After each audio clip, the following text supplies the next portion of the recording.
dele hebreu brigando, e ele vai dar um conselho. Só que um dos hebreus fala assim, ué, quem te constituiu juiz, líder, qualquer coisa sobre nós? Vai fazer igual fez com o egípcio lá, vai matar e enterrar na areia. Aí o que ele fez? Ó, fugiu, tá? A situação ali dentro de preparar uma pregação é essa aí, ó. Moisés cometeu um ato de pecado. Se você olhar na lógica, ele cometeu um erro, uma falha. Só que a falha que ele fez, o que ele fez? Ele enterrou aonde? Na areia, né? Geralmente, quando uma pessoa morre, enterra onde? Na terra. Mesmo assim, a terra está sujeita a ser descoberta. Só que a areia, ela também tem um problema, porque quando venta muito lá no deserto, o que acontece com a areia? Ela se movimenta de um lado para o outro, né? Aí se você pegar isso dentro de uma hermenêutica, de uma oratória, Moisés ele fez o que muitas pessoas que até têm vontade, promessa de Deus, porém a pessoa vai lá, comete um erro, enterra na areia, só que a areia tem um problema, o vento descobre ela. E vento é símbolo do Espírito Santo. Tem muita gente que está enterrando o pecado na areia, só que esquece que o vento tira a areia. Uma hora a areia mostra onde está. Olha, dá para pregar, não dá não? Olha aí, ó. Já pegou a visão aí, ó. Quarta-feira tá chegando aí. Hã? Então vamos lá, tá? Dentro da temática. Quem achou alguma coisa em Êxodo 3,14 que dá para comentar?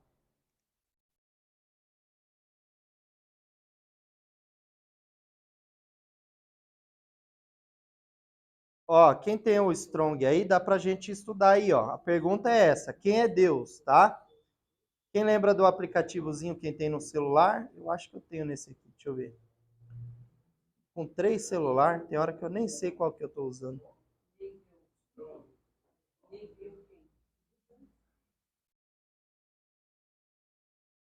Deixa eu ver se eu acho aqui.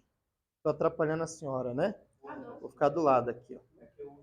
Colocar Êxodo 3,14 aqui, ó.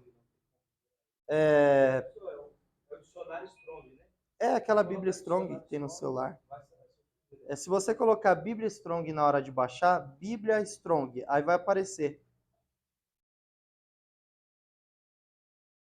Deixa eu pôr aqui. Acho que é o verde e branco, né? Isso. Ele tem uma cruzinha desenhada na.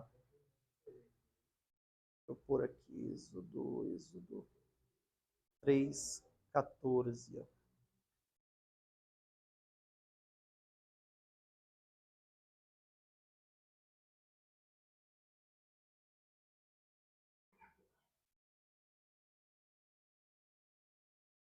Ó, quando aparece aí eu sou, tá? Se vocês vão perceber que essa expressão aparece 3 vezes no texto, né? Não sei como é que tá em todas as versões bíblicas. Alguma versão, todas maiúsculas, né? Tá vendo? Porque essa referência aí, tá? Quando aparece na Bíblia, é Deus falando para Moisés que é ele, tá? No entendimento dos judeus, tá? Seria o nome de Deus revelado. Porém, esse nome, ele se perdeu, tá? E aí ficou na tradução essa expressão aí, eu sou o que sou, e dirás mais aos filhos de Israel, eu sou, me enviou a vós. Então você percebe que Deus faz referência a ele 3 vezes, tá? Eu sou o que sou, dirás mais aos filhos de Israel, eu sou, me enviou a vós, tá? Então quando Deus se revela a Moisés para dizer quem ele é, Deus usa essa expressão 3 vezes, tá? A expressão que aparece, tá? Alguns vão traduzir, tá? Ó, como por exemplo, nesse dicionário tá raiar, tá? Raiar. Alguns vão traduzir com um E, R-E, tá? Com H. As duas traduções são aceitas porque, de fato, os sinais maçoréticos não podem ser definidos ao certo se era um A ou um E. Alguns traduzem como R-E ou R-E ou raiar, como está aí, tá? As duas pronúncias são corretas. E aí tem uma questão, ó. Essa expressão, quando Deus se revela para Moisés, muitas pessoas vão dizer que na tradução do português está traduzido errado, tá? Muitas pessoas vão dizer que essa tradução está errado, tá? E eu sempre digo isso, a nossa Bíblia não tem nada de errado na tradução, tá? O que nós temos que compreender? A nossa língua, como qualquer outra do mundo, se for traduzir o português para o inglês, vai dar uma diferença muito grande. Eles vão ter que adaptar na gramática deles. Se for traduzir o português para o espanhol, eles vão ter que adaptar na gramática para eles compreenderem. A mesma coisa o hebraico. A Bíblia original, o Antigo Testamento hebraico, poucas porções em aramaico, o Novo Testamento em grego. Traduzir o hebraico para o português, olha o desafio. O hebraico tinha cerca de 8.000 palavras aproximadamente. O português hoje está chegando a quase 400.000 palavras. Então, ó, pegar 8 e transformar em quase 400.000 palavras numa tradução.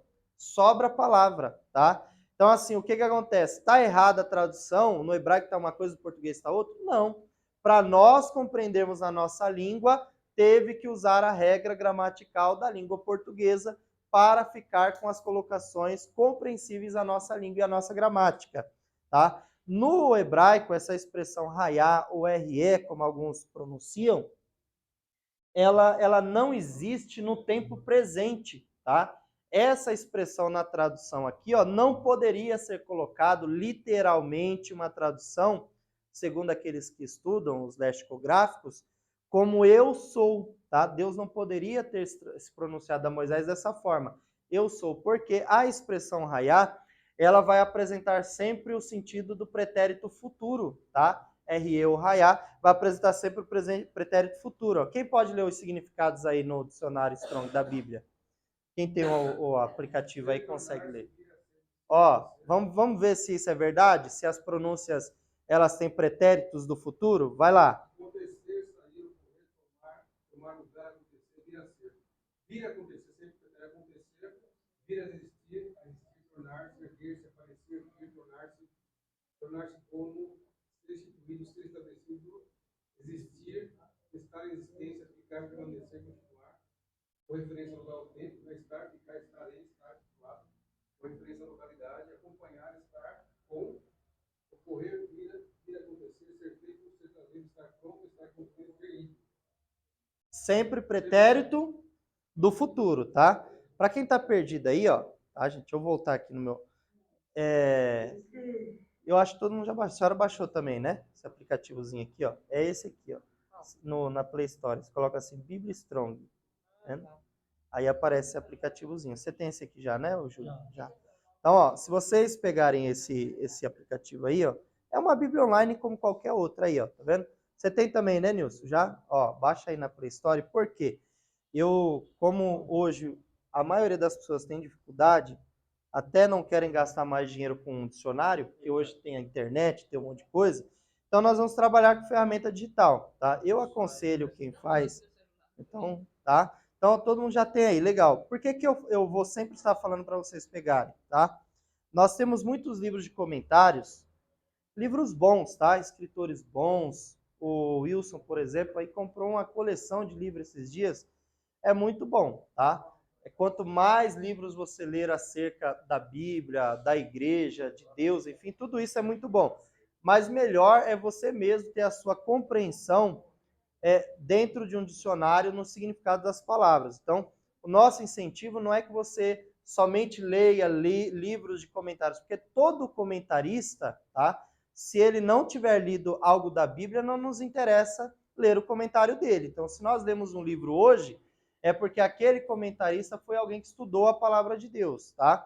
E como um estudante também, nada melhor do que nós também fazermos o nosso próprio estudo direto da Bíblia, extraindo o sentido das palavras originais. Então, a importância de, às vezes, nós pegarmos aí um dicionário, tá?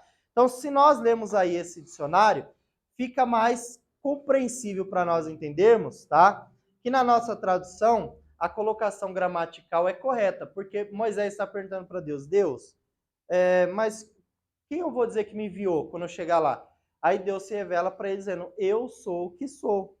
E você vai dizer mais aos filhos de Israel que o eu sou me enviou a vós. Pronto. Eles vão entender quando você chegar lá. No hebraico, tá? Como a expressão é pretérito do futuro, tá? Se fosse colocar mais literal, tem uma Bíblia gramatical, uma Bíblia chamada Bíblia Literal. Quem já ouviu falar? Bíblia Literal. Ela vem com a tradução que traz os sentidos mais próximos do que o texto original tinha. Tá? É uma Bíblia para estudo.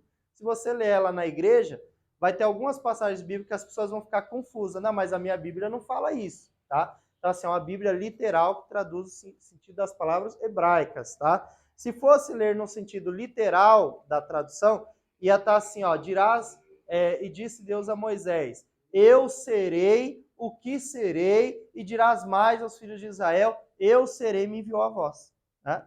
Aí quando você lê isso aí, se você não olhar esse texto na Bíblia como um todo, você tem um problema até na tradução. Agora, se você olhar a Bíblia como um todo, isso fica mais fácil, tá? Quando você lê, eu acho que eu até coloquei em uma matéria aí, Hebreus 13:8, na lousa, no quadro branco, eu não lembro qual foi a matéria, mas eu acho que eu coloquei até algumas palavrinhas em grego, né? Do significado lá. Quem pode ler Hebreus 13:8? Então, se você ler a Bíblia só naquela passagem, entendendo só a forma gramática histórica ou crítica baixa, você vai enxergar Deus só de uma forma. Pode falar. O nome é eu fui, eu sou, eu sempre serei, eu sou, porque tudo necessita.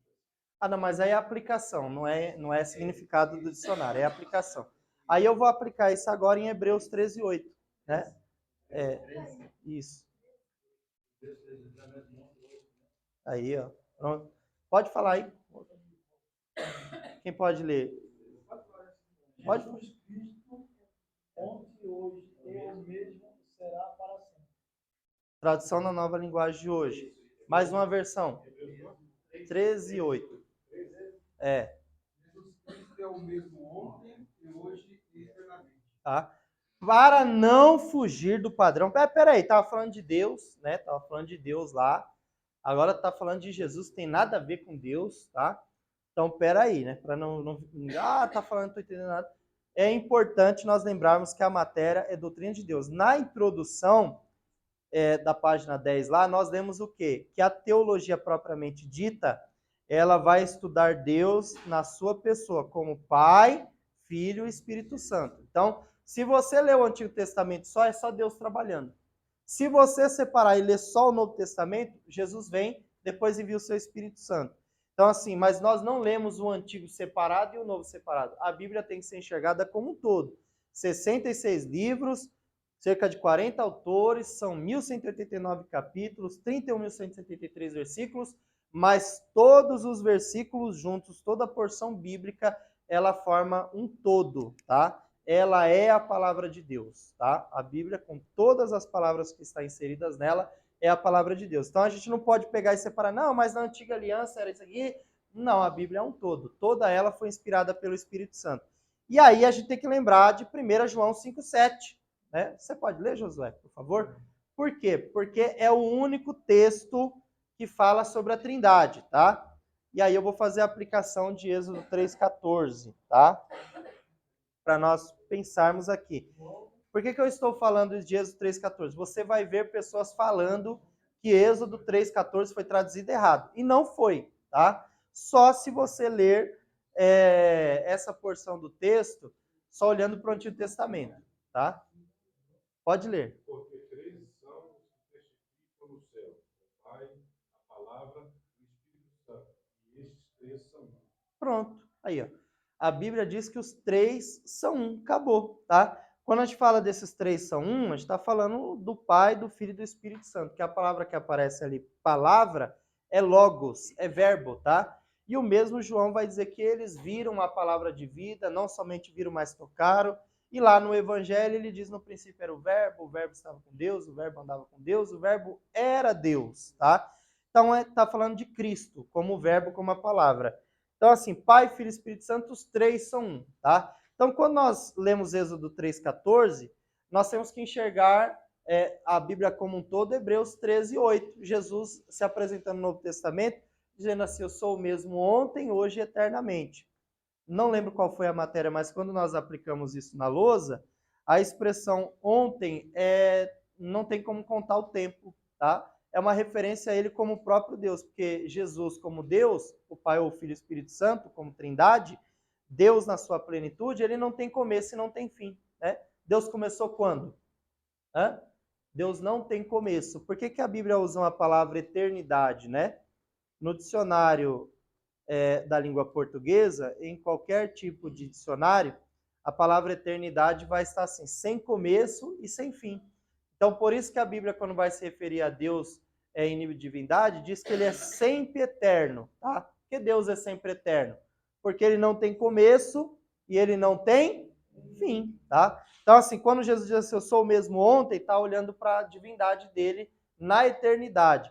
Quando você vê lá em Êxodo 3,14, você vê Deus usando essa expressão por 3 vezes, eu sou e eu sou, tá? Aí você vê Deus, eu sou. Você vê Jesus dizendo, eu sou mesmo ontem. Deus fala em Êxodo 3,14, eu sou. Você vê Jesus dizendo o mesmo hoje, tá? E você lembra que a palavra hoje no grego, ela significa todas as horas que você olhar para o relógio, ele é.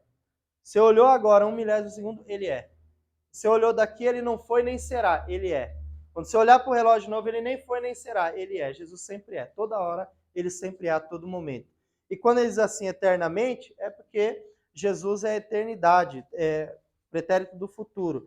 Quando Deus se revela a Moisés, é a mesma coisa. Deus está dizendo, Moisés, eu sou, referência ao que ele sempre foi na eternidade, porque a eternidade não tem tempo, não tem contagem. Então, Deus estava falando, Moisés, eu sou, eu sempre existi, eu sempre estive aqui. É a aplicação que ele colocou da Bíblia pessoal, não sei qual foi a versão que ele falou. Deus estava dizendo, eu sou agora para você, e eu sou também quando você chegar lá nos filhos de Israel.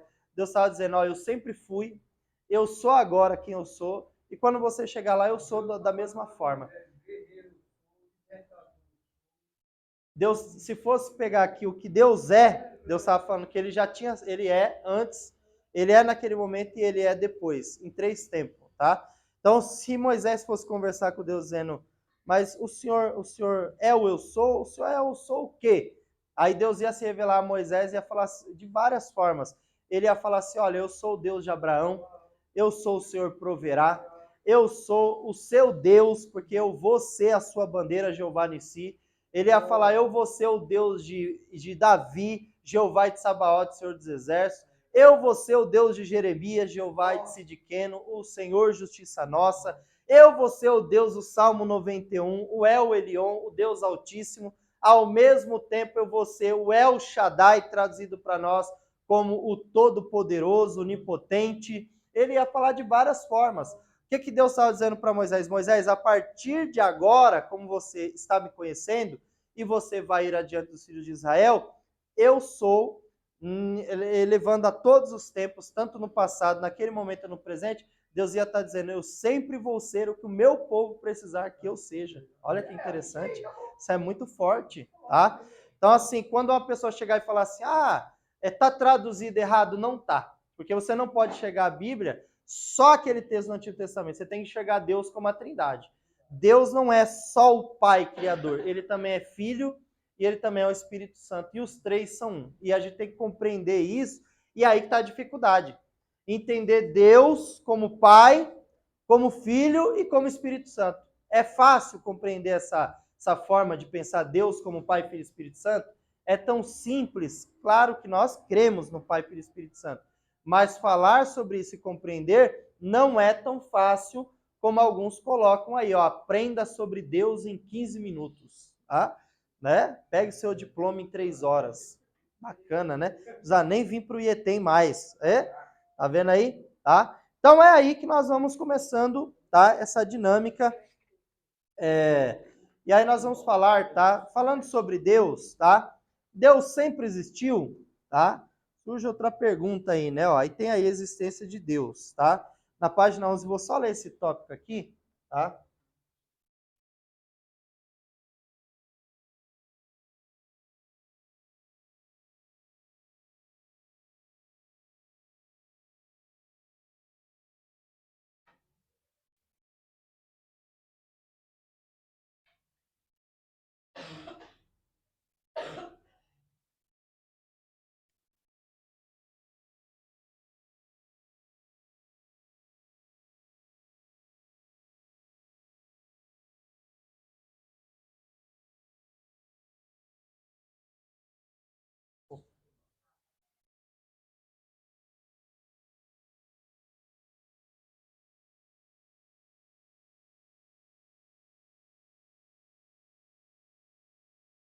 tá? Tá aí na página 11, tá, gente? Perdão, coloquei, se alguém colocou 12 aí, é 11. Página 11, tá? Eu coloquei 12, que foi um erro meu, tá? Ó, tá escrito aí, ó. Definir exatamente quem é Deus não pode ser, pode fazer com meras palavras, ou meramente por palavras. Se não houver uma revelação acima de tudo do próprio Deus ao homem. Deixa eu sair da frente aqui. Nunca iríamos compreendê-lo, né? Se Deus não se revelasse, é o que está dizendo aí. Acreditando ou não na existência de Deus, o homem necessita de Deus para compreender a si mesmo e a questão que definirá o nosso destino eterno. Os dicionários procuram termos para designar quem é Deus, mas nunca encontraram um sentido completo que o deixe satisfeitos, né? Que os deixe satisfeitos. Porém, a definição básica que os dicionários bíblicos dão sobre Deus é essa: Deus é um ser existente por si mesmo, infinito, supremo, criador e conservador do universo, né? Aí surge uma pergunta que isso daí depois lá na frente pode ser que caia na prova, para vocês ir pensando, isso aí eu tenho certeza, tá? A maioria das pessoas ficam em dúvida e acaba errando essa pergunta, ou chuta e acerta, tá? Vem uma pergunta assim: Deus é a causa ou a necessidade da existência dele, né? Ele existe porque ele quis existir ou ele existe porque ele precisava existir, tá? Deus é a causa ou a essência da sua própria existência? Deus é a causa da sua própria existência ou a essência da sua própria existência? É uma pergunta difícil até de você, porque se você pensar, e aí, Wilson? Se ele é autoexistente. Sim, mas dentro dessa pergunta, que a palavra autoexistente, tá? Ela também, as faculdades se dividem nessa terminologia, tá? Você vai ver alguns teólogos dizendo assim que Deus é autoexistente e você vai ver alguns teólogos dizendo que Deus é pré-existente, tá? As duas pronúncias são a mesma coisa, tá? Inclusive, nós vamos colocar essas terminologias aí no quadro. Então, assim, Deus é pré-existente e autoexistente é a mesma coisa. Quer dizer que ele sempre existiu e não foi criado por ninguém, tá? O homem vai criar uma cadeira, ele precisa do ferro, do parafuso, da chave de fenda, e ele cria a cadeira lá, monta a cadeira. Mas Deus não foi criado por ninguém, ou foi? Deus, ele foi criado por alguém, alguém criou Deus, mas se ninguém criou Deus, então da onde Deus veio? É uma pergunta de se pensar. Aí você vai apelar para a inteligência bíblica, igual o Wilson. Mas quem criou Deus? Aí você fala assim, eu sou o que sou e acabou. Tá? Deus é um ser inexplicável. Não tem como explicar essa autoexistência de Deus. Tá? Por isso que nós falamos que mesmo que nós vamos estudar sobre Deus, tá? Não tem como nós compreendermos de fato a dinâmica da grandeza de Deus. Nós sabemos que ele não teve começo, não tem fim, ele é sempre eterno, a palavra eternidade é sem começo, sem fim, mas nós não conseguimos compreender como é isso. Até hoje, as grandes mentes pensantes acerca desse tema ficam ainda com um ponto de interrogação, mas se Deus existe, para alguma coisa existir, tem que ter passado a existir. Se tem que ter passado a existir, isso foi quando? Tá? Se a eternidade é sem começo e sem fim, se a eternidade existe, a eternidade tem que ter começado em algum lugar. Aí vai fazendo perguntas que não tem fim também, né? Vira um ciclo que não tem fim, tá? Então, assim, Deus é um ser insondável, tá? Sem começo e sem fim, tá? Virou filosofia. Então, assim, olhando para Deus como divindade, o que nós podemos afirmar? Que ele é Deus e ele é incompreensível. Não tem como explicar a pré-existência de Deus. Não tem como, tá? O teólogo vai trazer, até como o Wilson comentou, formas filosóficas de falar sobre Deus, mas não tem como explicar a autoexistência de Deus, tá? Dá para explicar a onipotência de Deus? Dá, porque se ele criou todas as coisas, ele teve poder para criar todas as coisas. Se ele tem poder para criar todas as coisas, ele tem todo o poder. Dá para explicar. Agora, a autoexistência de Deus já é um mistério. depender por si só. Mas a palavra de Deus, ela nos dá uma orientação. Colossenses 16, 17. Porque nele foram criadas todas as coisas, que há no céu e na terra, invisíveis e invisíveis, seja tronos, principados, seja potestades, tudo foi criado por ele e para ele. Aí 17. E ele é antes de todas as coisas, e todas as coisas subsistem por ele. Acabou. Tá? Então, assim, não tem como explicar. A autoexistência de Deus é inexplicável. Porém, tá, quando nós entramos nessa temática aqui, ó, a existência de Deus, tem muitas pessoas que não acreditam que Deus existe. Tá? Deus é um ser que sempre existiu? É. Tem pessoas que não acreditam em Deus. Nós já falamos sobre isso. Nós vamos aprender sobre o ateísmo. Tá? Na página 12 aí, ó, tem um tópico bem curtinho assim, ó, que diz assim, ó, a existência de Deus provada, tá? A frase é bem curta, ó. Existem provas tão evidentes da existência de Deus que é mais fácil crer que ele existe do que crer que ele não existe. Quem pode ler o Salmo 19, verso 1 aí? Salmo 19, verso 1, tá?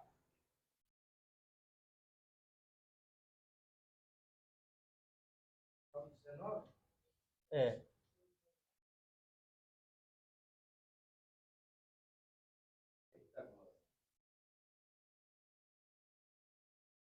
Vamos lá, com a voz bonita, a pessoa com a voz bem bonita. A pastora Kátia já tá assim, é eu. Pode. Tá rodando aí o vídeo aí? Tá? Às vezes acontece um imprevisto, desliga. Vamos lá. Deixa eu só ver aqui a câmera. Peraí. Tá? Tá tranquilo. Não tá esse vermelhinho aí, tá gravando. Pode ler. Pode ler, pode. Salmo 19, verso 1. O céu anuncia a glória de Deus. Nós mostra aquilo que a sua mão fizeram. Ó, bonita. É a linguagem de hoje, tá? Versão da NVI. Pode ler também. Em outras versões, vamos lá, comparar. Os céus manifestam a glória de Deus e o firmamento anuncia a obra das suas mãos. É a mesma tradução de forma diferente, tá? E aí, mais alguma versão diferente? Os céus declaram a glória de Deus, e o firmamento anuncia a obra das suas mãos. Tá? Salmo 19, verso 1 é uma referência à criação de Deus, tá? Com estrutura daquilo que ele criou. O que ele está dizendo? Quando você olha para a criação de Deus, você olha, tudo que você olha anuncia que foi Deus que criou. Não tem como você olhar para algumas teorias, porque a ciência trabalha com teoria, não com afirmação. Então, quando você olha para algumas teorias, por exemplo, a teoria do Big Bang, né, que é a explosão cósmica, né, da poeira cósmica. Acreditar que de uma fagulha de poeira cósmica no espaço-tempo dentro do universo criou tudo que existe hoje de uma forma tão complexa, né? Você olhar para todos os organismos de vida, aí vai falar assim que através de 100 bilhões de anos, tá? Uma bactéria que se transformou, foi se transformando, aí entrou nos períodos Cretáceo, Menocênico e assim por diante, até chegar na evolução para que o macaco se transformasse ou evoluísse para um homem, na teoria do Sr. Charles Darwin, não é isso? Para que o homem, através da evolução de um macaco, chegasse a ser o homem sapiens. Já pensou? Há 100 bilhões de anos para tudo isso acontecer. É muita coisa. A Bíblia diz o que lá em Gênesis? No princípio criou Deus os céus e a terra, primeiro, segundo, terceiro, quarto. Quando chega no sexto dia, aí Deus diz assim, passamos o homem a nossa imagem conforme a nossa semelhança. Né? Então Deus cria no ponto de vista bíblico. Tá? Eu falei aí na segunda-feira passada que no ponto de vista filosófico, né, da filosofia, a teologia é criada dentro da filosofia. Então, se você olhar desse ponto de vista, Deus é criado lá dentro da metafísica, no campo especial, legal, você pode até acreditar na teoria de Charles Darwin, né, em várias teorias da evolução, não só da de Charles Darwin. Agora, se você olhar no ponto de vista bíblico-teológico, é diferente. Deus é criador de todas as coisas. Olhando desse ponto de vista, é o Salmo 19. Quando você olha para a criação de tudo que existe, é mais prático você acreditar, mesmo que a pessoa não conheça Deus, não aceitasse Jesus, nem soubesse que é Jesus, era mais fácil a pessoa acreditar que pudesse existir um ser maior, né, um ser mais poderoso que criasse todas as coisas, do que acreditar que as coisas vieram do acaso de uma explosão de poeira cósmica no universo, tempo e espaço, né? Pensamento sobre isso. Alguém quer fazer comentário? Comentário? A senhora que é professora de história, evolução através do tempo. Eu estou lembrando de uma aula que eu tive na faculdade, e bem polêmica, que falava que o homem originou do macaco. Eu sei que esse assunto aí rendeu. Rende muito. Até os próprios evolucionistas, eles têm embate entre si sobre essa questão, né? Eles creem na evolução, mas alguns defendem que realmente veio do macaco, e os próprios evolucionistas têm uma linha que defende que teria complicações de acreditar nisso. Eles mesmos têm as suas... não chega num consenso. Pode falar. Para eles, o macaco era para continuar essa função. Sim. Até hoje, né? Quantos 4.000 anos de história? Porque assim, 2 antes de Cristo, né? Perdão, 6.000 anos. 4 antes de Cristo, do ponto de vista... a gente não acredita na Bíblia, legal. Mas de história bíblica contada, 4.000 anos antes de Cristo, mais 2024 agora, depois, no calendário romano, 2024 depois de Cristo. 6.024 anos. Em 6.024 anos, você nunca viu um macaco evoluir em nada. Nada. É só para contestar a Bíblia. Tinha Parou. A gente mesmo não evolui em nada. Homem, por exemplo, o homem macho, só fica feio e barrigudo. Vai envelhecendo. Pronto, acabou. Tá? Então, tinha um teólogo, um pastor, que ele andava dentro da mala dele com um pregador de roupa, sabe aqueles de madeira? 2 pedaços de madeira e tem uma araminha assim, né, que prende. Aí ele, quando alguém falava da teoria da evolução, ele pegava o pregador e falava assim, olha, eu duvido você dar isso aqui em quantos milhões de anos você quiser para um macaco, você dá madeira e ferro para ele conseguir fazer um negócio desse aqui, ó. Não consegue, né? Então, assim, você nunca vai ver um macaco evoluindo para nada. Macaco vai ser sempre macaco. O filho de um pastor, acho que eu falei isso até na matéria antropologia, o filho do pastor Abílio Santana, o Misael Santana, ele teve um conflito na escola por causa disso aí. A professora falou da teoria da evolução do macaco e ele falou assim, então a senhora é filha de macaca. A senhora é filha de macaco. Aí a professora foi para a diretora e chamou até a polícia.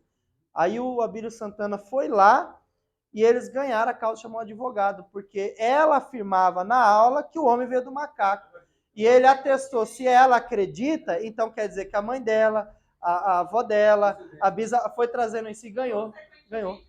Todo mundo tem que descender do macaco. Ponto final, acabou. Então, assim, são coisas que o homem traz como teoria. Agora, do ponto de vista bíblico, tá? É o que o salmista no Salmo 19 está dizendo. É mais fácil uma pessoa acreditar que Deus existe do que ele não existe. Eu falei aqui de um midrash, tá? Às vezes a gente conta essas histórias, mas tinha aquela história do Abraão que eu já contei aqui. Como o Josué não fazia parte, aí eu vou contar porque cabe dentro da matéria. Uma das histórias de Abraão que fala quando ele conheceu Deus, falava sobre essa questão, até falando de politeísmo, que é a adoração a vários deuses. Midrash são histórias que o povo judeu conta, tá? Sobre os seus antepassados. E aí o que acontece? Uma das histórias de Abraão diz o seguinte, entre as duas que são contadas, uma delas é aquela do pai dele que vai viajar, e a outra é da venda das estátuas lá do deus Marduk, tá? No caso de quando o pai dele vai viajar, vou contar as duas só para a gente ilustrar isso aí, o politeísmo, adoração a vários deuses. E Terá, o pai de Abraão, era politeísta lá em Ur dos Caldeus, na Mesopotâmia Antiga. Uma das histórias é que quando seu pai vai viajar, deixa ele cuidando lá das estátuas, e o pai dele dá uma incumbência, fala, você vai ter que cuidar das estátuas, vai ter que dar comida, vai ter que dar água, e quando eu voltar eu quero tudo aí, ó. E o pai dele vendia, e tinha uma estátua lá, nas duas histórias envolve o deus Marduk, que era um deus deus de D minúsculo, tá? De madeira nobre, era uma madeira vermelha, e a estátua tinha mais ou menos 2,20 metros de altura. Era o deus mais, se fosse usar a expressão que os jovens usam hoje, era o deus mais top lá de Ur dos Caldeus, o tal de Marduk. E eles vendiam isso aí. E o pai dele dá essa incumbência e viaja. Demora muito tempo. E aí Abraão, ele começa a alimentar lá, vai lá, coloca comida, coloca água, coloca comida, coloca água, um dia outro. E ele começa a perceber, fala, todo dia eu venho aqui, tá água, a comida tá do mesmo jeito, tem alguma coisa errada. E ele começa a pensar, será que essas estátuas são Deus mesmo? E aí ele tem uma ideia brilhante. Ele vai lá, pega um porrete, quebra todas as estátuas, coloca o porrete nos braços da estátua do Marduk e deixa lá correr. Quando o pai dele volta, o pai dele vai ver como os deuses estavam, o pai dele entra dentro da sala, vê tudo quebrado lá, só o Marduk inteiro. Ele fica bravo, corre, chama Abraão, meu filho, o que aconteceu? E Abraão vai e fala, pai, o senhor não vai acreditar, né? O senhor mandou alimentar os deuses, todo dia eu alimentei, comecei a alimentar, só que aquele Deus maior lá, ele ficou bravo, porque era para me alimentar dos maior para o menor. Só que eu começava a alimentar dos menor para o maior. E ele ficou bravo, ficou irado, pegou o porrete e quebrou todos os outros deuses. O pai dele olhou e falou assim, filho, você está mentindo. Ele falou assim, por quê, pai? Aí o Terá, segundo a história, pega o menino e leva na frente do Marduk, que estava lá com o porrete no braço, e ele fala assim, filho, olha para essa estátua. Essa estátua tem olhos, mas não vê. Olha para as mãos dela, filho. Tem mãos, mas não toca. Olha para o pé dessa estátua, filho. Tem pés, mas não anda. Aí o menino na história olha para o pai e diz, então, pai, como pode o senhor adorar um Deus que tem olho e não vê, mão e não toca e pés e não anda? Ó que menino inteligente. E o pai vai responder o quê com uma pergunta dessa aí, né? Tem nem como culpar o menino.